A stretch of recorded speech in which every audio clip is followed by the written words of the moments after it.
আলা ইন্না আউলিয়া আল্লাহ লা খাউফুন আলাইহিম ওয়া লা হুম ইয়াহজানুন الذين آمنوا وكانوا يتقون لهم البشرى في الحياة الدنيا وفي الآخرة الله تعالى قرآن الكريم মধ্যে বলতেছে যারা আল্লাহর ওলি আলা ইন্না আউলিয়া আল্লাহ যারা আল্লাহর ওলি বুজুর্গ লা খাউফুন আলাইহিম ওয়া লা হুম ইয়াহজানুন তাদের কোনো ভয় নাই তাদের কোনো টেনশন নাই তাদের কোনো চিন্তা নাই কারণ আল্লাযীনা আমানু ওয়া কানু ইয়াত্তাকুন তাদের মধ্যে ঈমান আছে এবং তাকওয়া আছে তারা দুনিয়াতেও সফল আখিরাতেও সফল দুনিয়াতেও তারা ধন্য আখিরাতেও তারা ধন্য তাদের কোনো ভয় নাই তাদের কোনো টেনশন নাই কে বলেছে আল্লাহ তাআলা নিজেই বলতেছে আল্লাহ তাআলা রাসূল সাল্লাল্লাহু আলাইহি ওয়াসাল্লাম হাদিস শরীফের মধ্যে বলেছেন আল মারউ মা মান আহাব্বা তুমি যার সাথে সম্পর্ক রাখবে তার সাথে তোমার কি হবে কি হবে আসল যার সাথে তোমার সম্পর্ক থাকবে তার সাথেই তোমার হাসর তোমার সম্পর্ক যদি কোনো ইহুদির সাথে থাকে ইহুদির সাথে তোমার হাসর হবে তোমার সম্পর্ক যদি খ্রিস্টানদের সাথে থাকে তাহলে খ্রিস্টানদের সাথে তোমার হাসর হবে তোমার সম্পর্ক যদি কোনো আল্লাহ বিরোধী রাসূল বিরোধী কোন মুনাফিকের সাথে যদি সম্পর্ক থাকে তার সাথেই তোমার হাসর হবে কোন চোর বাটপারের সাথে যদি সম্পর্ক থাকে তাহলে কার সাথে হাসর হবে তার সাথে হাসর হবে আর যদি কোন আল্লাহর ওলির সাথে যদি তোমার সম্পর্ক থাকে কোন আল্লাহর ওলির সাথে যদি তোমার সম্পর্ক থাকে সে আল্লাহর ওলি তোমাকে ছাড়া সে জান্নাতে যাবে না তোমাকে নিয়েই সে জান্নাতে যাবে সাহাবায়ে কেরাম যদি নবী রাসূলের সুহবত গ্রহণ না করতেন তাহলে তারা আর সাহাবী হতে পারতেন না আবু জাহেল উতবা সাইবা তারাও তো রাসূলের সুহবতে ছিল কিন্তু তারা কি সাহাবী হতে পারছে কথা বলে সাহাবী হতে পারে নাই আবার এমন অনেক সাহাবী আছে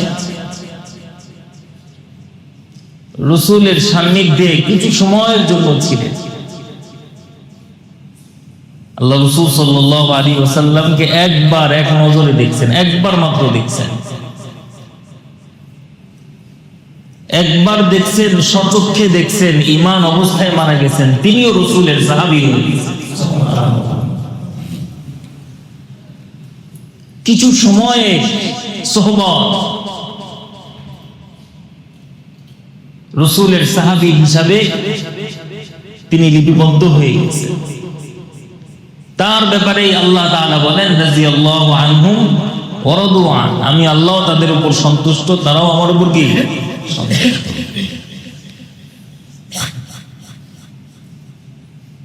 আল্লাহ রাসূল বলেন আসহাবিকান নুজুম বিআইহিম ইকতাদাইতুম ইহতাদাইতুম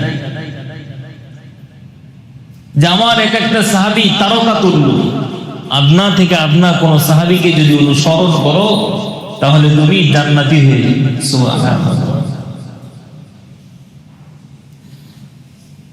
তো সামান্য সময়ের সুহবত একজন মানুষের জীবনকে কি করতে পারে পরিবর্তন করে দিতে পারে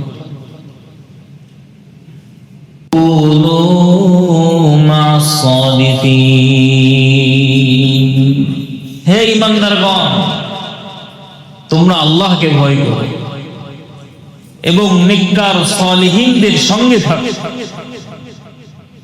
তাদের সাথে সাথে এই কথা দ্বারা এই আয়াতে কারিমা দ্বারা স্পষ্ট হয় আমরা যদি সৎ লোকদের নেককার লোকদের সোহবত গ্রহণ করতে না পারি যারা সালিহিন যে সালিহিনদের ব্যাপারে আল্লাহ পাক রব্বুল আলামিন ঘোষণা দিয়েছেন তারা জান্নাতি সুবহানাল্লাহ কোরআনে কারীমের মধ্যে আল্লাহ তাআলা বলেন যে তোমরা যদি আল্লাহ আল্লাহর রাসূলের ইতাআত করো, ওয়াস-সিদ্দীকিন ওয়াশ-শুহাদা ওয়াস-সালিহিন, তাহলে তোমাদের হাসর হবে নবীদের সাথে হাসর হবে। যদি আল্লাহ আল্লাহর রাসূলের ইতাআত করতে পারো, সিদ্দীকিনদের সাথে হাসর হবে। যদি আল্লাহ আল্লাহর রাসূলের ইতাআত করতে পারো, ওয়াস-সালিহিন, সালিহিনদের সাথে হাসর হবে। তাহলে বোঝা গেল সালিহিন ব্যক্তিরা কারা? যারা জান্নাতি। যারা কি? জান্নাতি। আমরা যে কোরআনে কারীমের মধ্যে সূরাতুল ফাতিহার মধ্যে তেলাওয়াত করি, ইহদিনাস সিরাতাল মুস্তাকিম সিরাতাল লাযীনা আন'আমতা আলাইহিম, আল্লাহ আপনি আমাদেরকে হেদায়েতের পথে পরিচালিত করেন। আমরা আল্লাহর কাছে দোয়া করি কি করি না? সূরা ফাতিহার মধ্যে আমরা পড়ি কি পড়ি না? পড়ি। কাদের পথে পরিচালিত করুন? সিরাতাল লাযীনা আন'আমতা আলাইহিম, যাদেরকে আপনি পুরস্কৃত করেছেন। এরা কারা? এরা সালিহিন ব্যক্তি। এরা কারা? সালিহিন ব্যক্তি। কারণ নবীদের বিষয় তো পরিপূর্ণ ভিন্ন, শুহাদায়ে কেরামের বিষয়টা পরিপূর্ণ ভিন্ন। আপনার শহীদ হওয়া লাগবে যদি শহীদদের সাথে জান্নাতে যাইতে চায়। যারা শহীদ হতে পারবে না তারা কার সাথে যাবে? সালিহিন। আল্লাহ পাক বলেছেন আমানুত্তাকুল্লাহ ওয়া কুনু মা'আস সাদিক, যারা সৎ লোক, যারা আল্লাহর ওলি বুজুর্গ, তাদের সুহবতেই আমাদের জীবন ধন্য হবে। কোরআনে কারীমের উন্নতি আল্লাহ তাআলা বলেন ওয়াসবির নাফসাকা মা'আল্লাযীনা ইয়াদউনা রাব্বাহুম বিল গাদাতি ওয়াল আশিয়্যি ইউরিদুনা ওয়াজহা, যারা 24 ঘন্টা দিন এবং রাত আল্লাহকে স্মরণ করে। আল্লাহ তাআলা বলতেছেন বান্দা তুমি তাদের সাথে সঙ্গী হয়ে যাও, তাদের সঙ্গী হয়ে যাবে যারা সব সময় কাকে স্মরণ করে? আল্লাহকে স্মরণ। এইজন্য কবি বলে কি, এক জামানা সোহবতে বা আউলিয়া, এক জামানা সোহবতে বা আউলিয়া, বেহতর আজ সব সালে তাআত বেরিয়া। যদি তুমি সামান্য সময় কোন একজন আল্লাহর ওলির সান্নিধ্যে থাকো, সোহবতে থাকো, বেহতর আজ সব সালে তাআত বেরিয়া, শত বছর নফল ইবাদত বন্দেগী থেকেও রিয়া মুক্ত আল্লাহ পাক রব্বুল আলামিন শত বছরের ইবাদত কিছু সময় যদি কোন আল্লাহর ওলির দরবারে কাটায়, কোন আল্লাহর ওলির সোহবতে কাটায়, এর থেকেও বেশি সব আল্লাহ তাআলা তাকে দান করেন। সুবহানাল্লাহ। কারণ একজন মানুষের জীবন পরিবর্তন হয়। সাহাবায়ে কেরাম রাদিয়াল্লাহু তাআলা আনহুম আজমাইনদের জিন্দেগীর পরিবর্তন কিভাবে হয়েছে?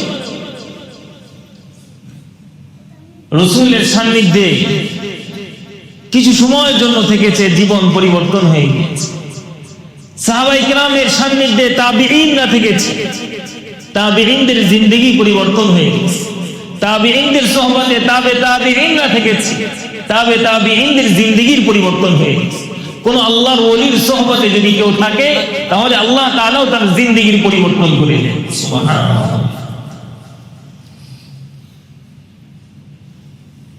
এজন্যই এক আল্লাহর ওলির দরবারে হযরত মাওলানা শাহ হাকিম আখতার সাহেব রাহমাতুল্লাহ এমন একজন ব্যক্তি যে ওলামায়ে কিরামদেরকে দেখতে পারত না, পীর মাশায়েখদেরকে দেখতে পারে না। কিছু মানুষ আছে কি নাই যে নাম শুনলে কি করে? গালিগালাজ করে, দেখতেই পারে না। হযরত মাওলানা হাকিম আখতার সাহেব আরেফ বিল্লাহ রুমি জামানের একজন অনেক বড় আল্লাহর ওলি। তার খানকার সামনে দিয়ে এরকম একজন ব্যক্তি যাচ্ছিলেন। তো যাওয়ার সময় হঠাৎ করে তার এক্সচেঞ্জার চাপ ঢুকছে। তো তিনি সেখানে তার গাড়িটা রেখে এক্সচেঞ্জার করতে গেছে। এক্সচেঞ্জার থেকে বের হওয়ার সময় হযরত মাওলানা হাকিম আখতার সাহেব নজর তার দিকে পড়ল, আর তিনিও সেই বুজুর্গের দিকে তাকায় রইলেন। তাকায় থরথর করে কাঁপতে কাঁপতে কাঁপতে কাঁপতে বসে পড়ল। কিছুক্ষণ পর তিনি জিজ্ঞাসা করলেন গেটের দারোয়ানের কাছে যে এই ব্যক্তিটাকে। তখন তিনি বললেন যে এই ব্যক্তিটা হলো এই এলাকার পীর সাহেব, অনেক বড় বুজুর্গ আল্লাহ ওলি, নাম তার কি হাকিম আখতার সাহেব। সেরকম একজন ওলামা বিদ্বেষী, আলেম বিদ্বেষী, দ্বীন বিদ্বেষী, ইসলাম বিদ্বেষী, তিনি বলতেছেন যে আবার তার সাথে কিভাবে দেখা করা যায়। মাগরিব হযরতের বয়ান আছে, বয়ানের পরে হযরত সবার সাথে সাক্ষাৎ করবেন, তখন আপনি সাক্ষাৎ করতে পারেন। তো বাদ মাগরিব হযরতের বয়ান শেষ করার পরে হযরতকে বলতেছেন, হযরত আমি তো ব্যক্তিটা এমন ছিলাম, আলেম ওলামাদেরকে দেখতে পারতাম না, দ্বীন দেখতে পারতাম না, ইসলাম দেখতে পারতাম না, কিন্তু আমি মুসলমান। কিছু সময়ের সোহবতে, কোন একজন আল্লাহ ওলির সোহবত, কিছু সময়ের সোহবত এই কঠোর বিদ্বেষী, ইসলাম বিদ্বেষী আল্লাহ পাক তার জীবনের পরিবর্তন করে দিয়েছে। সুবহানাল্লাহ। হযরত তার মালফুজাতের মধ্যে লিখেছে, এরকম শত শত ঘটনা আছে। আল্লামা ইকবাল নাম শুনেছেন আপনারা? নাম শুনেন নাই? এই ইকবাল তিনি তো আগে প্রেমের কবিতা লিখতেন। কিসের কবিতা লিখতেন? প্রেমের কবিতা লিখতেন। তিনি ধার্মিক ছিলেন না, জগৎ বিখ্যাত একজন কবি আল্লামা ইকবাল, আল্লামা আনোয়ার শাহ কাশ্মীরি রহমতুল্লাহ আলাইহি।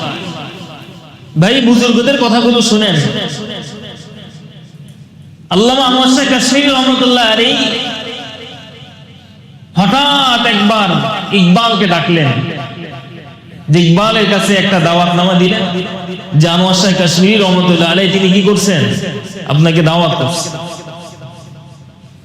আল্লামা আনোয়ার শাহ কাশ্মীরি রহমতুল্লাহ আলাইহি তিনি তো অনেক বড় মানুষ, তিনি এত বড় মানুষ যে একবার যদি কোনো কিছু দেখতেন তাহলে 40 বছর পর্যন্ত সেটা মনে থাকে। বাগদাদের এক লাইব্রেরি, ওই সময়ের বাগদাদের বাদশাহ জ্বালিয়ে পুড়িয়ে দিবে। তখন মুসলমানদের পক্ষ থেকে বাদশার কাছে একটা চিঠি লেখা হলো, যেহেতু আপনি বাগদাদের লাইব্রেরিটা জ্বালাই দিবেন, ইসলামিক লাইব্রেরি,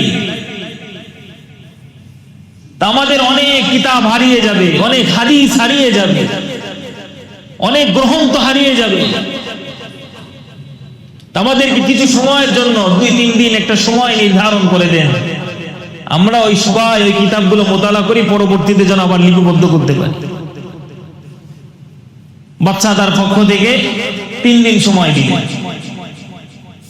সারা বিশ্বের সমস্ত মুসলিম উম্মার পক্ষ থেকে একজন ব্যক্তি নির্ধারণ করলেন, যার নাম হলো আনোয়ার শাহ কাশ্মীরি রহমতুল্লাহ আলাইহি, যিনি একবার দেখলে 40 বছর পর্যন্ত হরফান হরফান একদম মনে থাকে। সুবহানাল্লাহ। 3 দিনের মধ্যে সব কিতাব পৃষ্ঠা উল্টাইছে, শুধু পৃষ্ঠা উল্টাইছে, যেখানে যে হরফ, যেখানে যে অক্ষর, যেখানে নুকতা, সবকিছু তার জেহেনের মধ্যে আটকে থাকে, বের হতে চায় না। এত বড় মাপের আলেম ছিলেন আল্লামা আনোয়ার শাহ কাশ্মীরি রহমতুল্লাহ আলাইহি। তিনি যখন আল্লামা ইকবালকে ডাকলেন, ইকবাল তখন ছিল গানের লেখক, ইকবাল তখন ছিল প্রেমের কবি ছিলেন। আল্লামা শাহ কাশ্মীর রহমাতুল্লাহ আলাইহি চিন্তা করলেন, এত বড় একজন গায়ক, জগৎ বিখ্যাত কবি, তাকে যদি ইসলামের পথে দাওয়াত দেওয়া যায়, সে মনস্থেই তাকে দাওয়াত করলেন। আল্লামা ইকবাল গেলেন। যখনই আল্লামা শাহ কাশ্মীর রহমাতুল্লাহ আলাইহি তার গেটের সামনে গেলেন, তখনই তার দিল চেঞ্জ হওয়া শুরু করছে। আল্লামা ইকবাল তিনি তার মালফুজাতের মধ্যে লিখেছেন, এটা আল্লাহ পাকের পক্ষ থেকেই। যখনই কোনো বড় কোনো আল্লাহর ওলির কাছে আপনি যাবেন, দেখবেন অটোমেটিকলি দিলের মধ্যে একটা পরিবর্তন আসবে। দিলের মধ্যে কি পরিবর্তন আসবে? আনোয়ার শাহ কাশ্মীর রহমাতুল্লাহ আলাইহি কিছু বলেন নাই তাকে। আল্লামা ইকবাল যখন ভিতরে প্রবেশ করলো, আল্লামা আনোয়ার শাহ কাশ্মীর রহমাতুল্লাহ আলাইহি তাকে বুকে জড়ায় ধরলেন।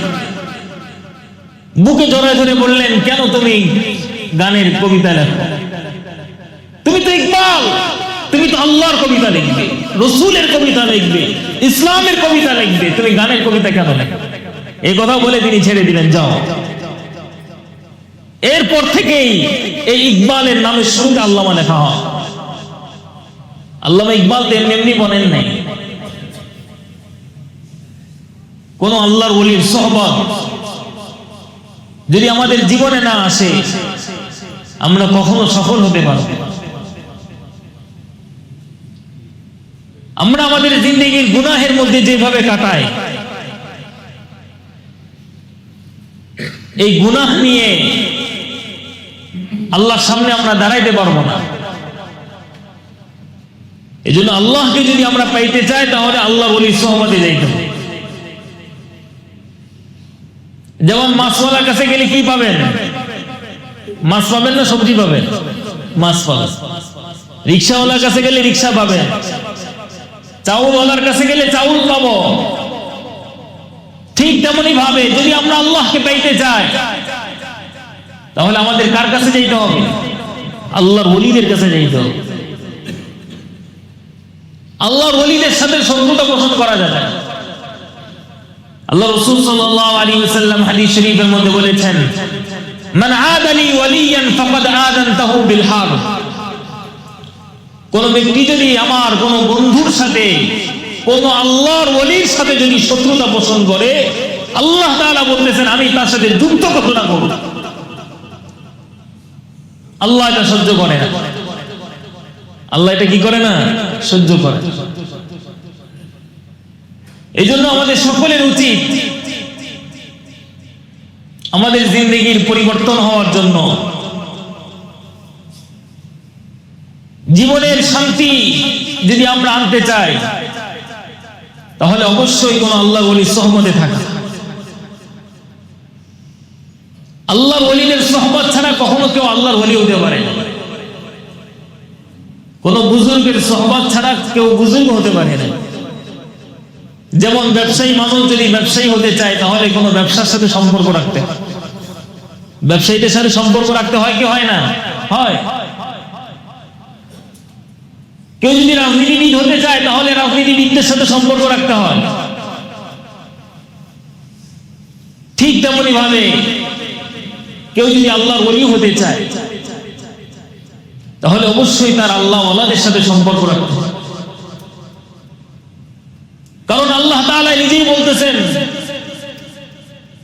আলা ইন্না আউলিয়া আল্লাহ লা খাউফুন আলাইহিম ওয়া লা হুম ইয়াহজানুন আল্লাযীনা আমানু ওয়া কানু ইয়াত্তাকুন লাহুমুল বুশরা ফিল হায়াতিদ দুনিয়া ওয়া ফিল আখিরাহ। আল্লাহ তাআলা কোরআনে কারীমের মধ্যে বলতেছেন, যারা আল্লাহর ওলি, আলা ইন্না আউলিয়া আল্লাহ, যারা আল্লাহর ওলি বুজুর্গ, লা খাউফুন আলাইহিম ওয়া লা হুম ইয়াহজানুন, তাদের কোনো ভয় নাই, তাদের কোনো টেনশন নাই, তাদের কোনো চিন্তা নাই। কারণ আল্লাযীনা আমানু ওয়া কানু ইয়াত্তাকুন, তাদের মধ্যে ঈমান আছে এবং তাকওয়া আছে। তারা দুনিয়াতেও সফল, আখিরাতেও সফল। দুনিয়াতেও তারা ধন্য, আখিরাতেও তারা ধন্য। তাদের কোনো ভয় নাই, তাদের কোনো টেনশন নাই। কে বলেছে? আল্লাহ তাআলা নিজেই বলতেছেন। আল্লাহ তাআলা রাসূল সাল্লাল্লাহু আলাইহি ওয়াসাল্লাম হাদিস শরীফের মধ্যে বলেছেন, আল মারউ মা মান আহাব্বা, তুমি যার সাথে সম্পর্ক রাখবে তার সাথে তোমার কি হবে? কি হবে? আসল। যার সাথে তোমার সম্পর্ক থাকবে তার সাথেই তোমার আসল। তোমার সম্পর্ক যদি কোনো ইহুদির সাথে থাকে, ইহুদির সাথে তোমার আসল হবে। তোমার সম্পর্ক যদি খ্রিস্টানদের সাথে থাকে, তাহলে খ্রিস্টানদের সাথে তোমার আসল হবে। তোমার সম্পর্ক যদি কোনো আল্লাহ বিরোধী, রাসূল বিরোধী কোন মুনাফিকের সাথে যদি সম্পর্ক থাকে, তার সাথেই তোমার হাসর হবে। কোন চোর বাটপারের সাথে যদি সম্পর্ক থাকে, তাহলে কার সাথে হাসর হবে? তার সাথে হাসর হবে। আর যদি কোন আল্লাহর ওলির সাথে যদি তোমার সম্পর্ক থাকে, কোন আল্লাহর ওলির সাথে যদি তোমার সম্পর্ক থাকে, সে আল্লাহর ওলি তোমাকে ছাড়া সে জান্নাতে যাবে না, তোমাকে নিয়েই সে জান্নাতে যাবে। এজন্য আল্লাহ ওয়ালাদের সাথে সম্পর্ক রাখা।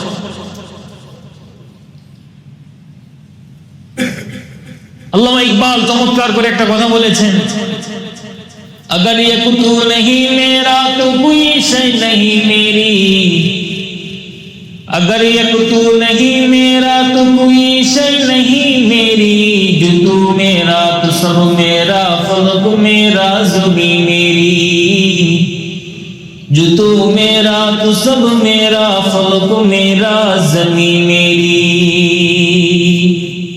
अल्लाह, আমি যদি তোমাকে না পাই তো कोई शय नहीं मेरी, দুনিয়ার সব কিছু আমি পেয়ে গেলাম, আমি রাজত্ব পাইলাম, দুনিয়ার ধন সম্পদ পাইলাম, নারী গাড়ি পাইলাম, সবকিছু পাইলাম, কিন্তু আমি যদি তোমাকে না পাই তাহলে আমি কিছুই পাইলাম না। जो तू मेरा तो सब मेरा, फलक मेरा ज़मीन मेरी। আল্লাহ, আমি যদি তোমাকে পেয়ে যাই তাহলে আসমান আমার কথা শুনবে, জমিন আমার কথা শুনবে, সূর্য নক্ষত্র তারকারাজি সবাই আমার কথা শুনবে, আমি যদি তোমাকে পেয়ে যাই। এজন্য আল্লাহকে যদি আমরা পাইতে চাই, আল্লাহর ওলিদের সোহবত ছাড়া আল্লাহকে পাওয়া যাবে না।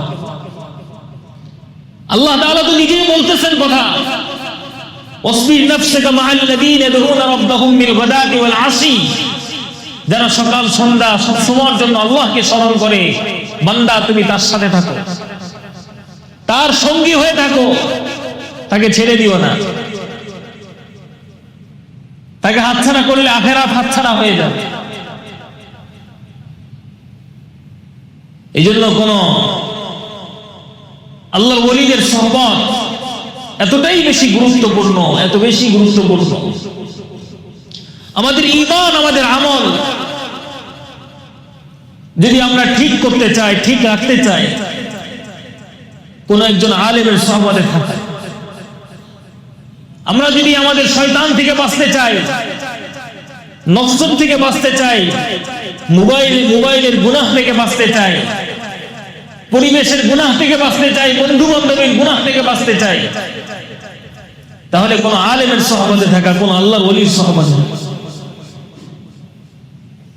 একজন মানুষের শত্রু হলো পাঁচটা। শত্রু কয়টা? প্রতিটা মানুষের জীবনের শত্রু হলো পাঁচটা। এক নম্বর হলো নফস। এক নম্বর কি? নফস। ওমা উবাররিউ নাফসি ইন্নান নাফসা লাআম্মারাতুম বিসসূই ইল্লা মা রাহিমা রাব্বি। এক নম্বর হলো নফস। এত খতরনাক যে নফস শয়তানকে শয়তান বানাইছে। শয়তানকে কি বানাইছে? কথা বলেন, শয়তানকে শয়তান বানাইছে নফস। শয়তান কি ছিল?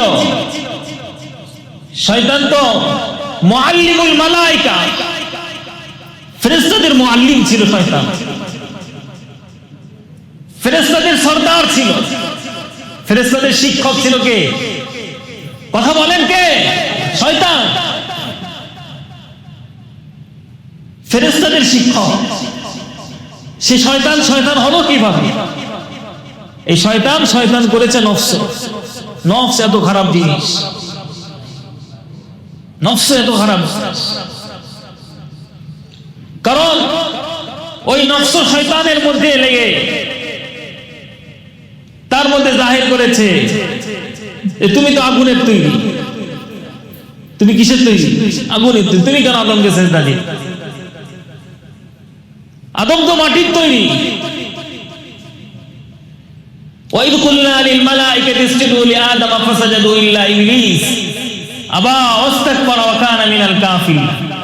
আল্লাহ তাআলা কোরআনের মধ্যে বলছে, যখন ইবলিসকে বলল তুমি আদমকে সিজদা করো, ইবলিস কি করছে? অস্বীকার করছে। কিসের কারণে? ইস্তাকবার, তার মধ্যে অহংকার ছিল। অহংকার কি কারণে করছে? সে নিজেকে নিজে দাবি করছে আমি তো আগুনের তৈরি, আগুন তো উপরের দিকে উঠে, আমি কেন মাটিকে সিজদা দিই? এই যে কুখিয়াল, এটা কে করছে? নফস করছে। এটা কে করছে? নফস। আমার কথা কি বুঝতেছেন আপনারা? জি। তাহলে মানুষের জীবনের প্রথম শত্রু হলো, প্রধান শত্রুকে নফস। এই নফসকে যদি আমরা পরিবর্তন করতে চাই, কোন একজন আল্লাহর ওলির সুহবত। সাহাবায়ে কেরাম এই নফসের কাজ করেছেন রাসূলের কাছে, এই নফসের উপর মেহনত করছেন। নফস আবার তিন প্রকার, এগুলো আবার আলাদা আর এক জগতের বয়ান। নফসে আম্মারা, নফসে লাওয়ামা, নফসে মুতমাইন্না। যারা জান্নাতি হবে তাদের নফস কি হবে? মুতমাইন্না হবে। কি হবে? মুতমাইন্না। ইয়া আইয়াতুহান নাফসুল মুতমাইন্না ইরজিই ইলা রাব্বিকি রাদিয়াতান মারদিয়া ফাদখুলি ফি ইবাদি ওয়াদখুলি। কোথায় যাবে তারা? জান্নাতে যাবে। কোন নফস? নফসে মুতমাইন্না। এজন্য নফস মুতমাইন্না যদি আনতে হয় তাহলে কিন্তু আল্লাহর ওলিদের সহমত লাগে। 2 নম্বর শত্রুকে এই নফস তৈরি করে দিয়েছে। 2 নম্বর শত্রু, যার নাম কি? শয়তান। যার নাম কি? শয়তান। 2 নম্বর শত্রু, শয়তান থেকে বাঁচতে হবে। আল্লাহ তাআলা বলেছেন, কোরআনে কারীমের মধ্যে বলেছেন, ইয়া আইয়ুহাল্লাযীনা আমানু দুখুলু ফিস-সিলমি কাফা। হে ঈমানদারগণ, তোমরা ইসলামে পরিপূর্ণভাবে প্রবেশ করো। ওয়ালা তাত্তাবিউ খুতুওয়াতিশ শাইতান। আল্লাহ তাআলা নিজেই বলতেছেন, শয়তানের কি করো না? অনুসরণ করবে না, অনুসরণ করো না। তাহলে বোঝা গেল কি আমাদের দ্বিতীয় শত্রুকে? শয়তান। 3 নম্বর শত্রুকে? 3 নম্বর শত্রু হলো আমাদের মোবাইল। কথা বলেন ঠিক কিনা? 3 নম্বর শত্রু এই মোবাইল আমাদের জীবন যৌবন সব ধ্বংস করে দিচ্ছে। 24টা ঘন্টা গুনাহের হাতিয়ার হলো এই মোবাইল। পরিবারের মধ্যে বিচ্ছিন্নকারী হলো এই মোবাইল। স্বামী স্ত্রীর মধ্যে বিচ্ছিন্নকারী হলো কি? মোবাইল।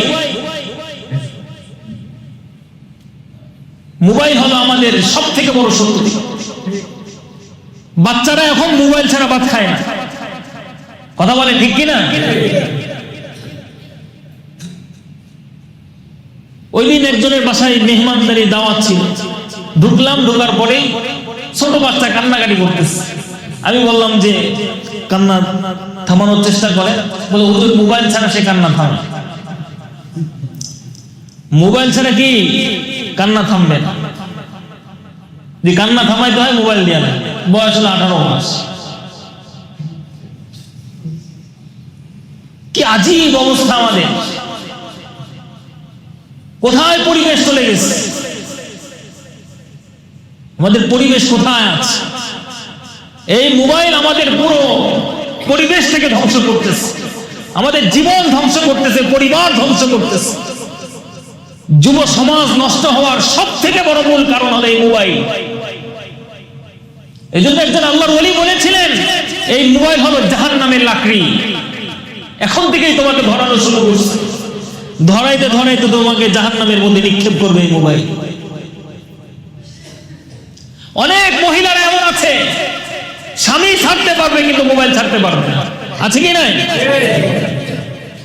অনেক মহিলারা এমন আছে, স্বামী ছেড়ে দিব, সব ছেড়ে দিব, মোবাইল ছাড়বে না।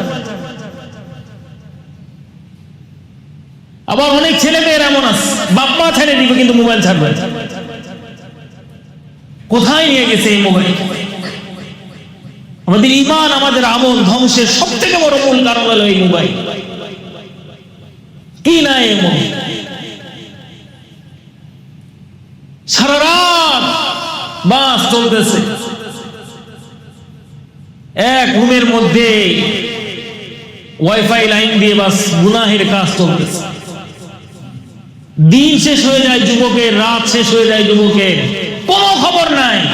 কোথায় ফজর, কোথায় জোহর, কোথায় আসর, কোথায় মাগরিব, কোথায় এশা, কোথায় সকালের খানা, দুপুরের খানা, রাতের খানা, সব শেষ হয়ে গেছে। কথা বলে ঠিক কিনা? এই হলো আমাদের অবস্থা। এর থেকে যদি পরিত্রাণ পেতে চাই, আল্লাহর ওলিদের সহবাদ ছাড়া কখনো আমরা পরিত্রাণ পাবো না। এক মোবাইলের কারণে আমাদের চোখের গুনাহ, হাতের গুনাহ, পায়ের গুনাহ, জেনের গুনাহ, কলবের গুনাহ, পুরো শরীরের প্রত্যেকটা অঙ্গ প্রত্যঙ্গ গুনাহের মধ্যে জড়ে যায়। প্রতিটা অঙ্গ প্রত্যঙ্গ গুনাহের মধ্যে জড়িত হয়ে যায়।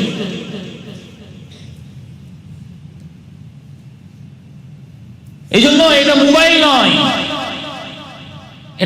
নয়, এটা জাহান্নামের একটা লাকড়ি। এটা আপনাকে জ্বালাচ্ছে, দুনিয়াতেও আপনাকে ধ্বংস করবে, আখিরাতেও আপনাকে ধ্বংস করবে এই মোবাইল। এই জন্য মোবাইল থেকে সাবধান, মোবাইল থেকে সাবধান। আমরা অভিভাবকরাও আমরা আমাদের সন্তানকে হাসি মুখে মোবাইল তুলে দিই, হাসি মুখে মোবাইল তুলে দিই। এই মোবাইল নিয়ে কোথায় চলে যায়, কার সাথে দেখা করতে যাচ্ছে, কোথায় যাচ্ছে, কোনো খোঁজ খবর রাখি না। কত ধরনের এখন প্রযুক্তি তৈরি হয়েছে। জিনা এমন ভাবে বেড়ে গিয়েছে মোবাইলের কারণে, যখন মনে চায় তখন সে জিনা করতে পারে। কথা বলেন ঠিক কিনা? এই জন্য আমাদের 3 নম্বর শত্রুকে এই মোবাইল। 4 নম্বর শত্রু হলো পরিবেশ।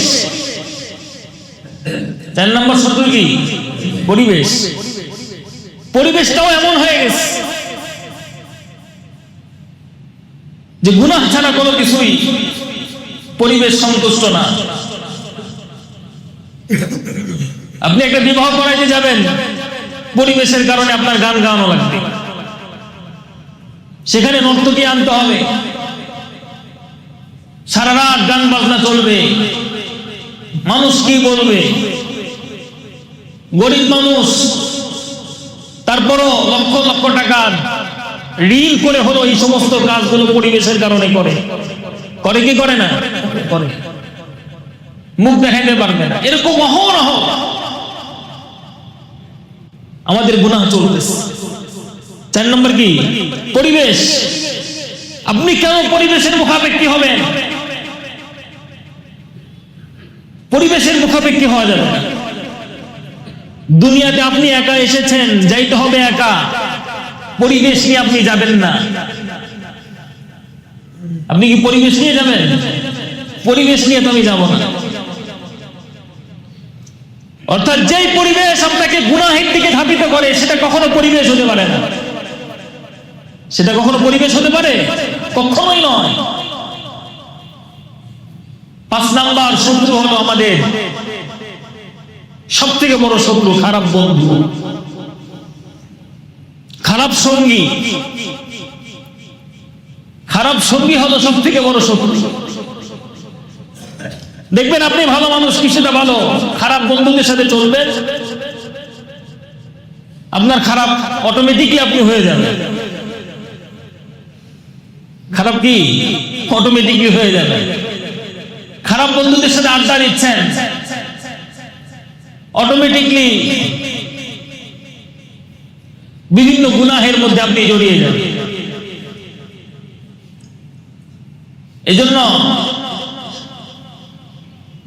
সোহবতে সালেহ তোরা সালেহ মুরাদ, সোহবতে তালেহ তোরা তালেহ তোরা। যদি আপনি ভালো মানুষের সঙ্গে থাকেন ভালো মানুষ হন, আর যদি খারাপ মানুষের সংস্পর্শে থাকেন, ভালো মানুষ থাকলেও আপনি কি হয়ে যাবেন? খারাপ মানুষ। এই জন্যই আল্লাহ বলেছেন, ইয়া আইয়ুহাল্লাযীনা আমানুত্তাকুল্লাহ ওয়া কুনু মা'আস সাদিকিন। হে ঈমানদারগণ, তোমরা আল্লাহকে ভয় করো এবং সৎ লোকদের সঙ্গী হও, তাদের সাথে থাকো, যারা জান্নাতি মানুষ তাদের সাথে থাকো। তাহলে আমাদের শত্রু কয়টা? সবাই বলেন কয়টা? এক নম্বর নফস। এক নম্বর কি? নফস। দুই নম্বর শয়তান। তিন নম্বর মোবাইল। চার নম্বর পরিবেশ। পাঁচ নম্বর খারাপ বন্ধু। এই পাঁচটা আমাদের শত্রু আছে কি নাই? এই পাঁচ শত্রু থেকে যদি আমরা বাঁচতে চাই, কোন একজন আল্লাহর ওলির সোহবতে থাকতে, আল্লাহ ওয়ালাদের সোহবতে থাকে। আলহামদুলিল্লাহ, আপনারা জেনে অত্যন্ত খুশি হবেন, অত্যন্তই খুশি হবেন। আজকে বাদ মাগরিব আমাদের এই মসজিদে গত কয়েকদিন আগে অনেক বড় একটা প্রোগ্রাম হচ্ছিল, সেখানে আমারও দাওয়াত ছিল। সেই সুবাদে বাংলাদেশের একজন বড় বুজুর্গ, দক্ষিণ অঞ্চলের সব থেকে বড় আলেম হযরত হাফিজ হুজুর রহমাতুল্লাহ আলাইহি খলিফা, যাকে মুস্তাজাবুদ দাওয়া বলা হয়, যাদের দোয়াকে আল্লাহ তাআলা কি করেন? কবুল করেন, তাকে কি বলা হয়? মুস্তাজাবুদ দাওয়া। যাদের কাছে দোয়া চাইলে, দোয়া করলে আল্লাহ কবুল করেন, এমন একজন বুজুর্গ আলহামদুলিল্লাহ আজকে বাদ মাগরিব আমাদের এই মসজিদে আসবেন, বয়ান করবেন। আপনারা খুশি না খুশি? থাকবেন তো? থাকবেন, সবাই থাকবেন।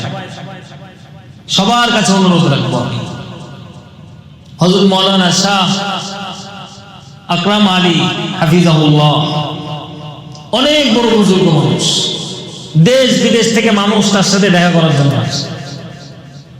ঘটনা চক্রে আমি দাওয়াত করছি, আর সাথে সাথে আমার দিকে তাকায় কবুল বলছে, ঠিক আছে আমি দোয়া মসজিদে যাব, আমি দোয়া মসজিদে কি যাব। আপনাদের কথা চিন্তা করি, আপনাদের কথা চিন্তা, একদম সত্য কথা চিন্তা করছি যে আমার সাততারা মসজিদ এলাকাবাসী যদি তার কাছ থেকে একটু দোয়া নিতে পারে, তার সোহবত যদি একটু গ্রহণ করতে পারে, হয়তো এটা আমাদের একটা বড় নাজাতের একটা উসিলা হবে। বড় নাজাতের কি হবে? উসিলা। আজকে বাদ মা সবাই মানে সব সময় তো আর আনা সম্ভব না, হঠাৎ করে কবুল করছে। এই জন্য সকলের কাছে আমি অনুরোধ রাখবো, আজকে বাদ মাগরিব হযরত আসবেন, হযরতের সাথে বয়ান করে মুসাফা করে দোয়া নিয়ে তারপরে যাবেন ইনশাআল্লাহ। থাকবেন তো সবাই ইনশাআল্লাহ? যত ব্যস্ততা থাকুক চেষ্টা করবেন ব্যস্ততা